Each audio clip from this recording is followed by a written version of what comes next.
अल्हम्दुलिल्लाहि रब्बिल आलमीन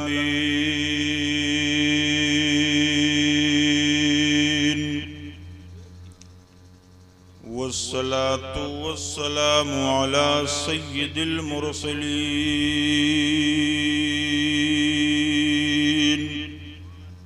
सुभान अल्लाह व अला आलिहि ताहिरीन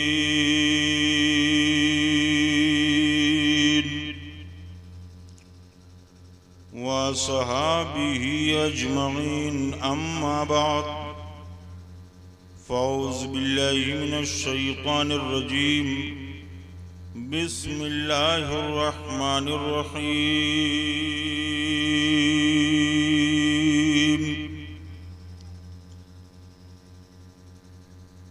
क़ुल इन कुन्तुम तुहिब्बूनल्लाह फत्तबिऊनी युहब्बुकुमुल्लाह सदक़ल्लाहुल मौलानाल अज़ीम व सदक़ रसूलुहुल बशीरुन नज़ीर वल्हम्दुलिल्लाहि रब्बिल आलमीन।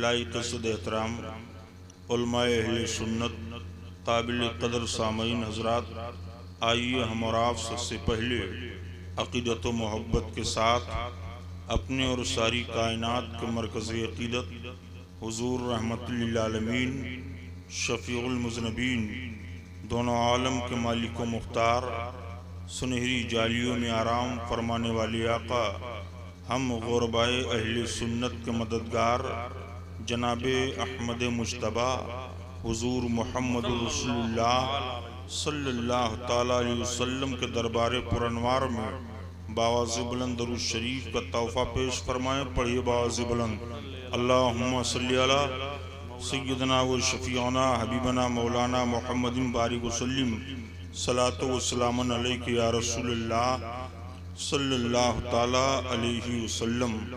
हज़रात गिरामी, आइए आगाज़ बयान से पहले हस्ब मामूल आला हज़रत अज़ीमुल बरकत कंजुल करामत जबलुल इस्तिक़ामत गव्वास बहरे मारिफत सैयदी सरकार इमाम अहमद रज़ा ख़ान अलैहिर रहमत व रिज़वान की लिखी हुई नात के कुछ आशार मुझसे भी सुन लीजिए, उसके बाद बयान का आगाज़ हो। क्योंकि जो नाते नबी पढ़ता है मदद अल्लाह अल्लाह के रसूल फरमाते हैं। मुलाहज़ा फरमाएं। ज़मीनो ज़मा तुम्हारे लिए मकीनो मकान तुम्हारे लिए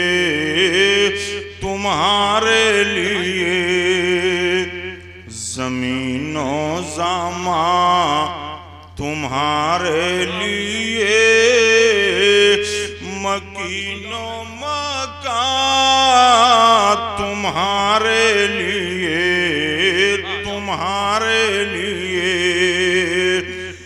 ज़मीनो ज़मा तुम्हारे लिए मकीनो मकान तुम्हारे लिए। जिंदाबाद सुभान अल्लाह। चुनीनो चुना तुम्हारे लिए बनी दो जहां तुम्हारे लिए चुनीनो चुना तुम्हारे लिए बने दो जहां तुम्हारे लिए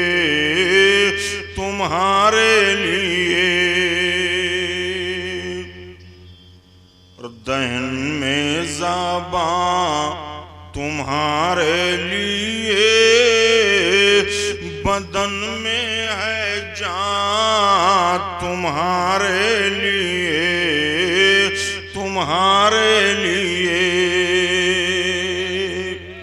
माइक ऑपरेटर साहब हेलो, ये साउंड आप बंद कीजिए, हारन की आवाज़ सुनाइए। हाँ सिर्फ हारन।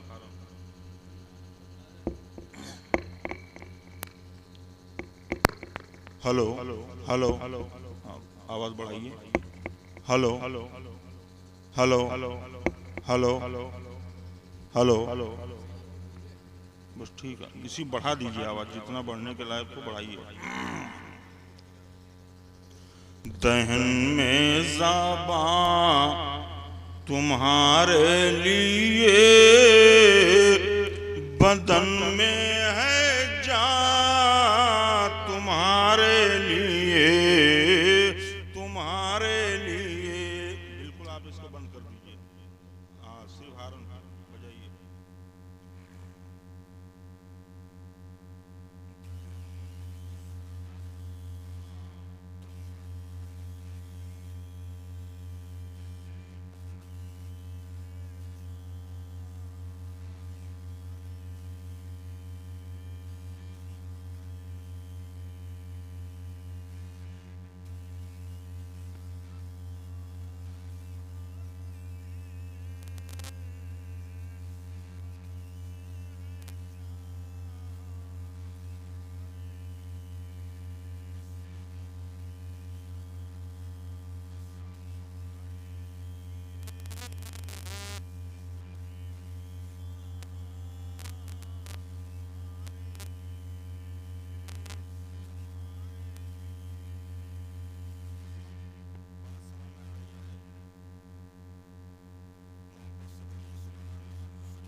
सना में खुले रजा की ज़बान तुम्हारे लिए, तुम्हारे लिए। ज़मीनो ज़मा तुम्हारे लिए, मकीनो मकान तुम्हारे लिए, तुम्हारे लिए। दुरूद शरीफ। अल्लाहुम्मा सल्ली अला सय्यदना व शफीना हबीबना मौलाना मोहम्मद बारिक वसल्लम।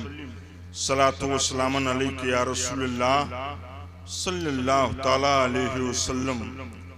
बड़े अच्छे अंदाज में फरमाया डॉक्टर इकबाल ने कि मोहम्मद से वफा तूने तो हम तेरे हैं, ये जहां चीज क्या लौहो कलम तेरे हैं।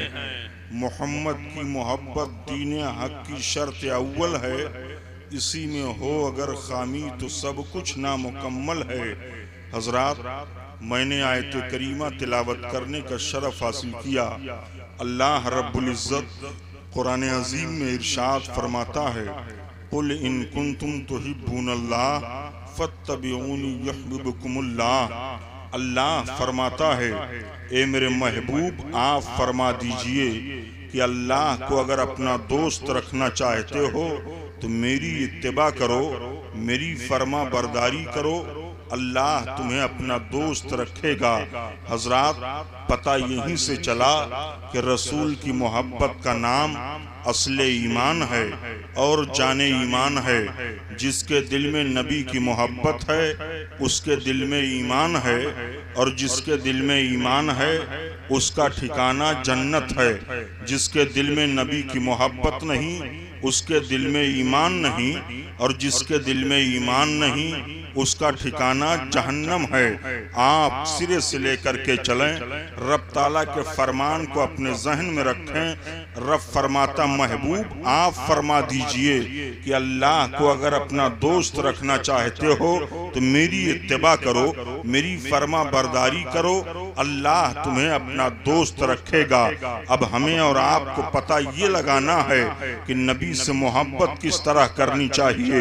नबी की मोहब्बत को हमें और आपको अपने सीने में बसा करके अपने जिंदगी के कदमों को किस तरह आगे बढ़ाना चाहिए। तो आइए आप सिरे से लेकर के चलें और तारीख अपने जहन में रखें। आज से 1400 बरस पहले की तारीख रही है। मक्का शरीफ और मदीना शरीफ की सरजमीन पर अल्लाह के रसूल सल्लल्लाहु अलैहि वसल्लम के मुकद्दस सहाबा ने ऐलान फरमा दिया कि ऐ लोगो, नबी की मोहब्बत में अगर तुम्हारा बाप मारा जाए तो उसकी फिक्र ना करो। नबी की मोहब्बत में अगर तुम्हारा बेटा मारा जाए तो उसकी फिक्र ना करो। नबी की मोहब्बत में अगर तुम्हारा भाई मारा जाए तो उसकी फिक्र ना करो। नबी की मोहब्बत में अगर तुम्हारा घर बार लुट जाए तो उसकी फिक्र ना करो, क्योंकि नबी की मोहब्बत में जो मारे जाते हैं उन्हें शहादत का दर्जा मिलता है। अल्लाह और उसके रसूल की मोहब्बत में जो मारा जाता है उसे शहादत का दर्जा मिलता है। आप सिरे से लेकर के चलो और तारीख अपने जहन में रखो। आज सबके जहनों फिक्र में बात है कि मुसलमानों को जगह जगह सताया जा रहा है, मुसलमानों के ऊपर जुल्म सितम के पहाड़ तोड़े जा रहे हैं। क्या कभी आपने गौर फिक्र किया कि आखिर इसकी वजह क्या है कि जो मुसलमान दर दर की ठोकरें खा रहा है, मुसलमानों के ऊपर जुल्म सितम के पहाड़ तोड़े जा रहे हैं, मुसलमानों को गुलामी की जंजीरों में जकड़ करके रख दिया गया है।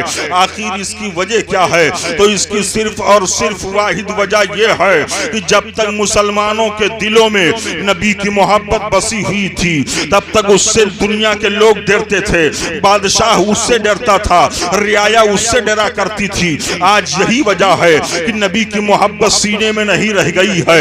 इस वजह से मुसलमान दर दर की ठोकरें खा रहा है, मुसलमानों को गुलामी की जंजीरों में जकड़ करके रख दिया गया है।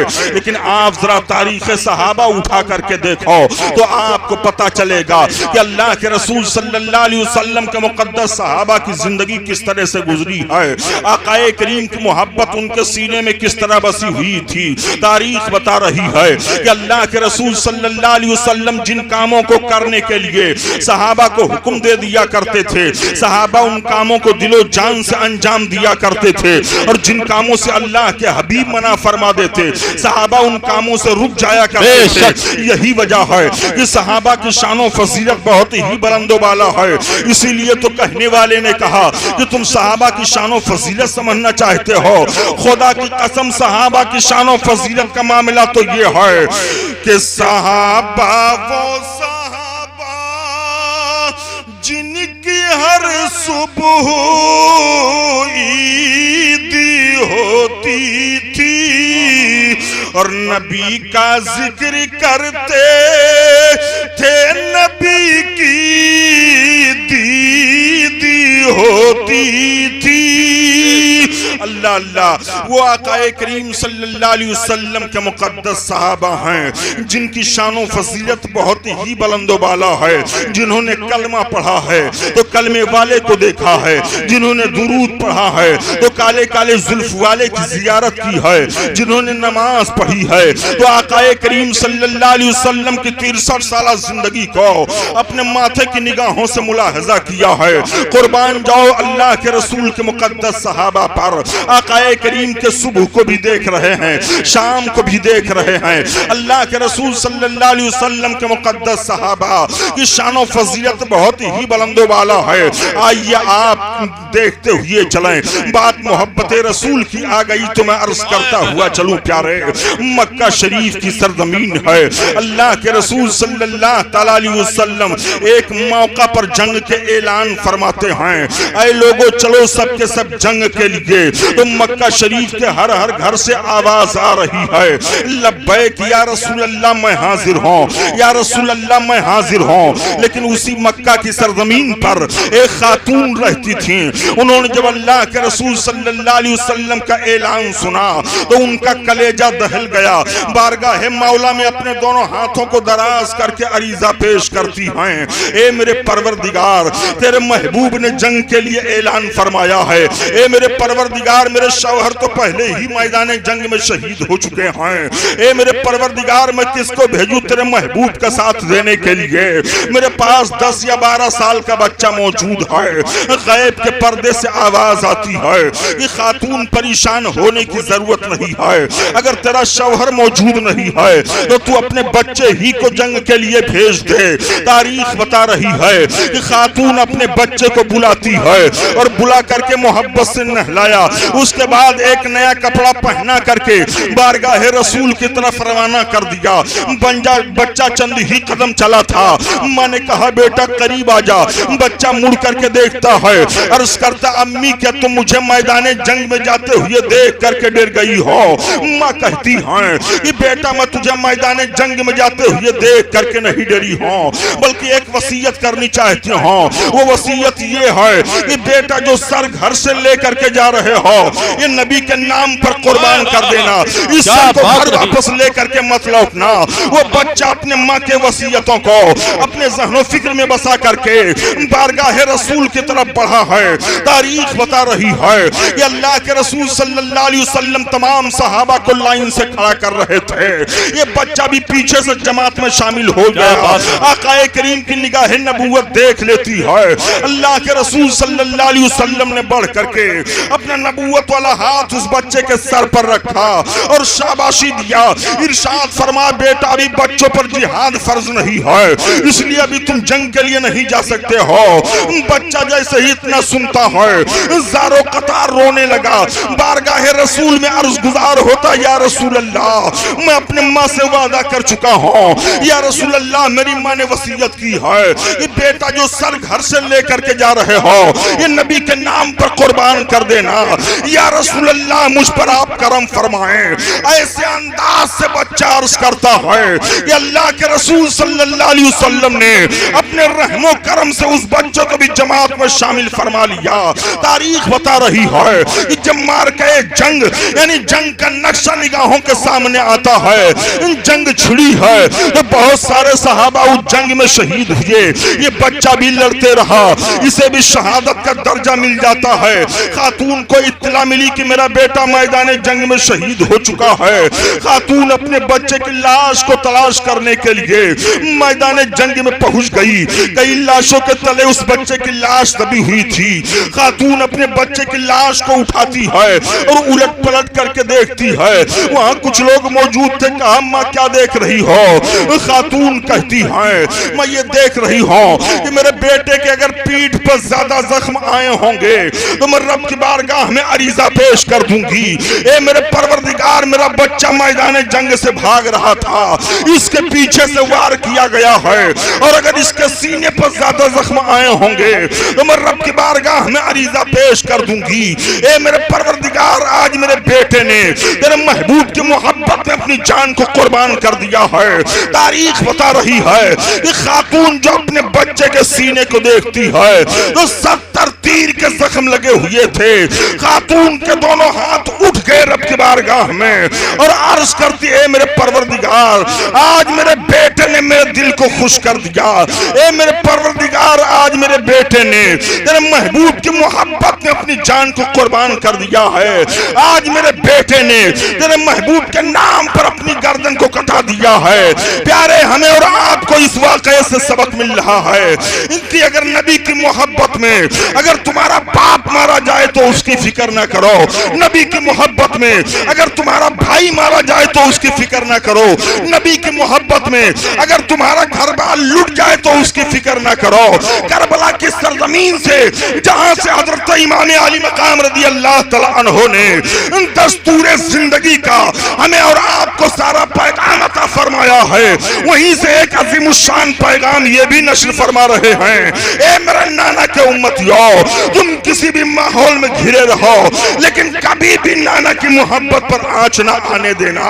ये अज़ीमुश्शान पैगाम करबला की सरजमीन से हजरत इमाम अली मकाम रज़ी अल्लाह तआला फरमा रहे हैं। पता क्या चला कि नबी की मोहब्बत ही असले ईमान है और जाने ईमान है।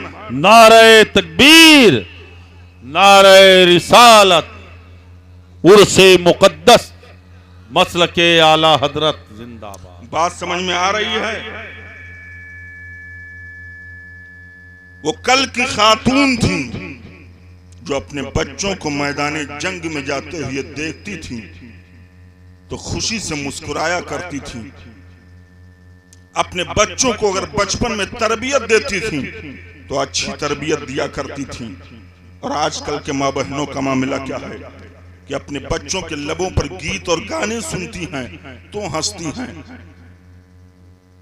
कुर्बान जाएं आजकल की माँ बहनें कल की खातूनों की मुकद्दस जिंदगी पर दर्से इबरत लें कि हम अपने बच्चों को अगर तरबियत दें तो किस तरह से तरबियत दें ताकि जवान होने के बाद शिकायत का मौका ना मिले।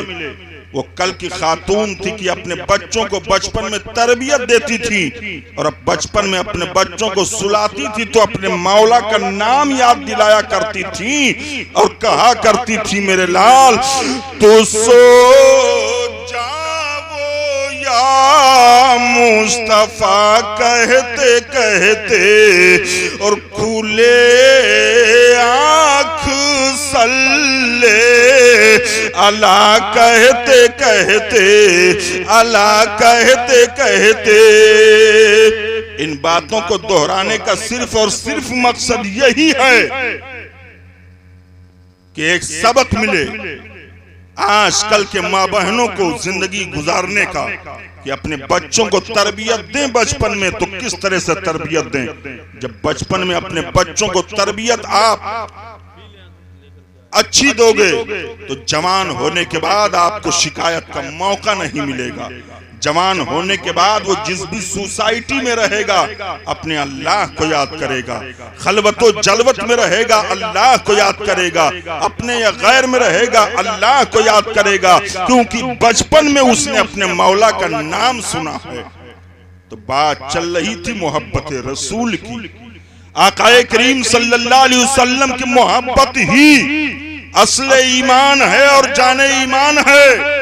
आज अगर मोहब्बत रसूल के ताल्लुक से बात हो तो बदअकीदा लोग कहते हुए फिरते हैं कि नमाज रोजे पर तकरीरें नहीं होती हैं। जब देखो जब मोहब्बत रसूल, जब देखो जब मोहब्बत रसूल। नबी की मोहब्बत ही तो असले ईमान और जाने ईमान है। अगर नबी की मोहब्बत सीने में नहीं है तो आप चाहे जो अमल करें वो आपका अमल कारगर साबित नहीं होगा। नबी की मोहब्बत ही हर मोड़ पर आपको निजात दिलाएगी। आकाए करीम सल्लल्लाहु ताला अलैहि वसल्लम की मोहब्बत अपने सीने में बसाओ और आओ देखो आकाए करीम सल्लल्लाहु अलैहि वसल्लम से मोहब्बत करने वाले किस किस तरह से लोग गुजरे हैं।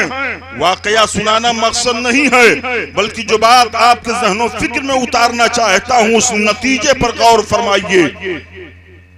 एक यहूदी और एक मुनाफिक दोनों से झगड़ा हो गया था खेत में पानी ले जाने के ताल्लुक से।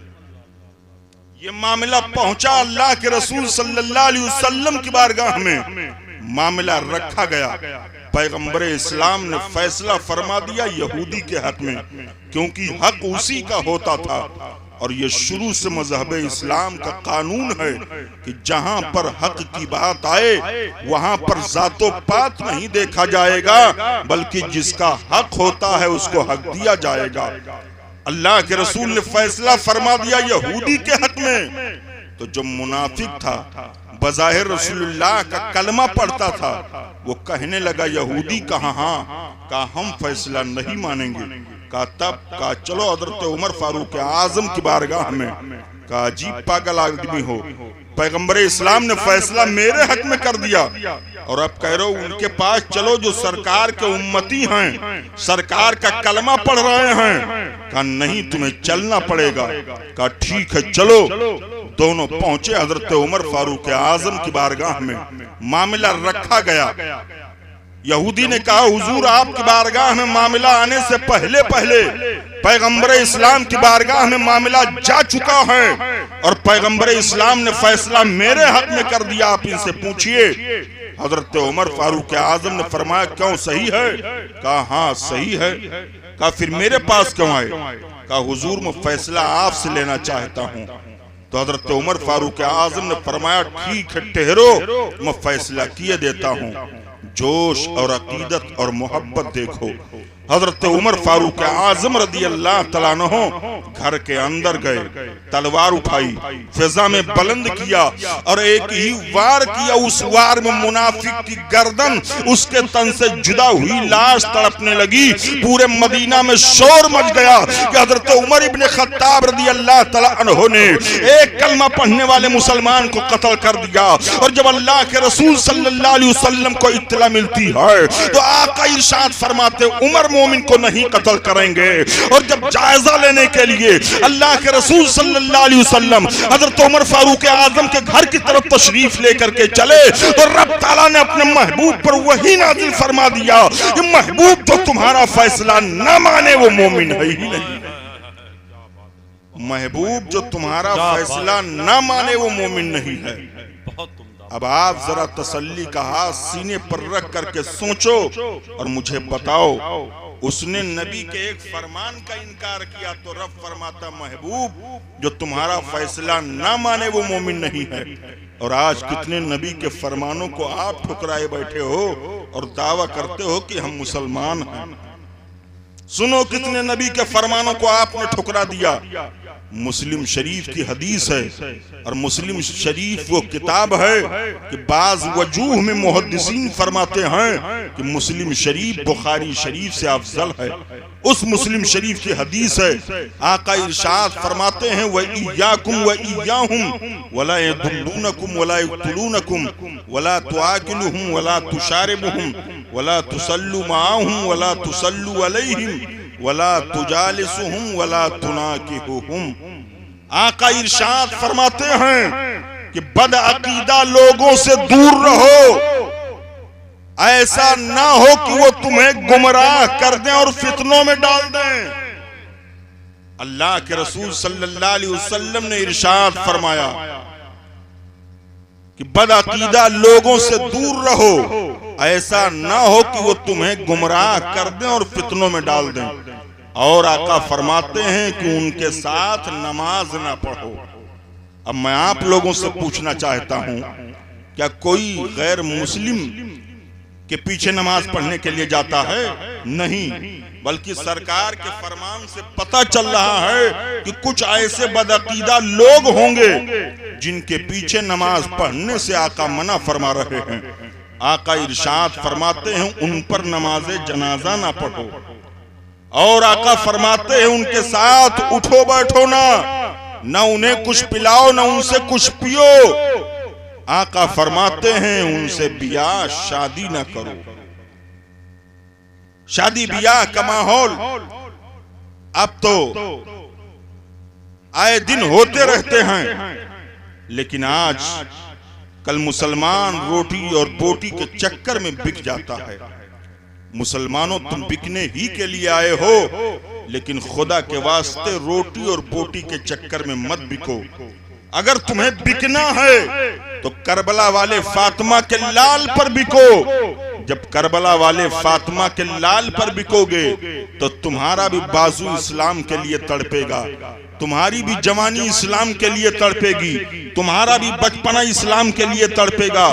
दुनिया कहेगी मुर्दा पड़ा है, कोई कहेगा सर कट गया है, कोई कहेगा सीना चाक हो गया है, लेकिन कुरान पुकार करके कहेगा ए दुनिया वालों, इसे मुर्दा मत कहो, जो रब की रजा के लिए कटा है वही जिंदा है, जो कुरान की हिफाजत के लिए कटा है वही जिंदा है, जो अल्लाह और उसके रसूल की रजा के लिए कटा है वही जिंदा। आकाए करीम सल्लल्लाहु अलैहि वसल्लम से मोहब्बत करो, मोहब्बत ही असले ईमान और जाने ईमान है। आज दुनिया के अंदर हो, जो कुछ भी मांगना है अपने रब से मांग लो। रब फरमाता है कि मेरे महबूब को राजी कर लो, मैं खुद ब खुद राजी हो जाऊंगा। मोहब्बत से बोलो सुभान अल्लाह। 14वीं सदी के मुजद्दिद आजम आला हजरत अजीमुल बरकत रदी अल्लाह तआला अन्हु बहुत पहले ज़हनो फिक्र दे गए कि खुदा की रज़ा चाहते हैं दो आलम,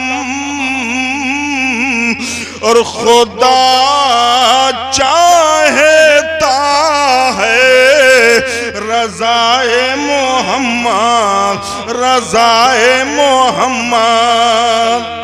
आज दुनिया के अंदर हम और आप हैं, दोबारा हमें और आपको ये वक्त और टाइम नहीं मिलेगा कि दुनिया में जा करके हम नेकियों को इकट्ठा करें। जो कुछ टाइम और वक्त है आज ही है हमारे जिंदगी में कि हम नेकियों को इकट्ठा करें और अपने रब को राजी करें और अपने आका के पनाह में आ जाएं। 14वीं सदी के मुजद्दिद आजम बहुत पहले ज़हनो फिक्र दे गए कि आज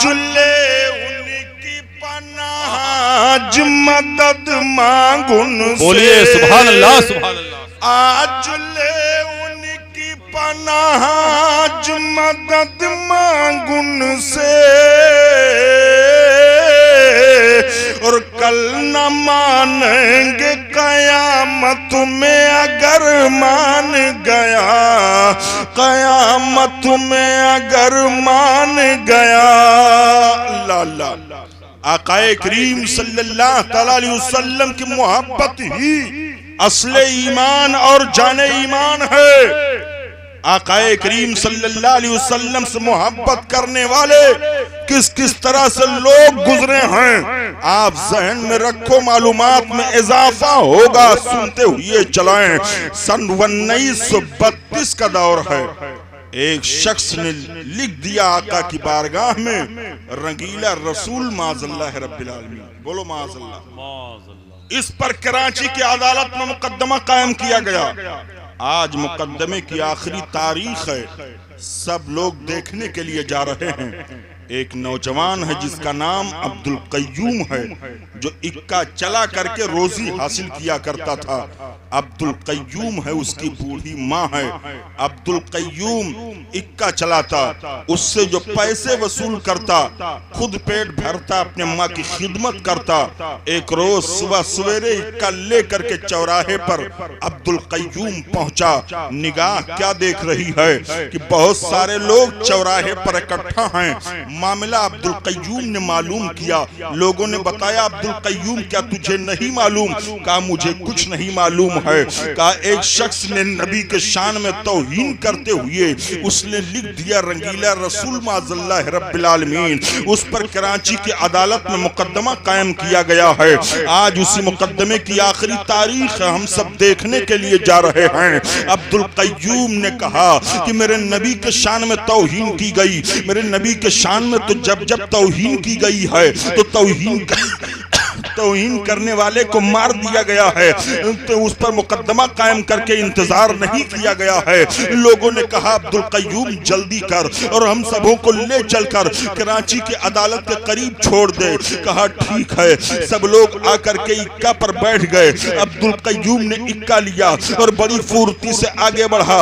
अब्दुल कय्यूम कराची की अदालत के करीब ले जाकर के सबको उतारा, पैसे वसूल किया। उस थोड़ी देर तक अब्दुल कय्यूम सोचता रहा।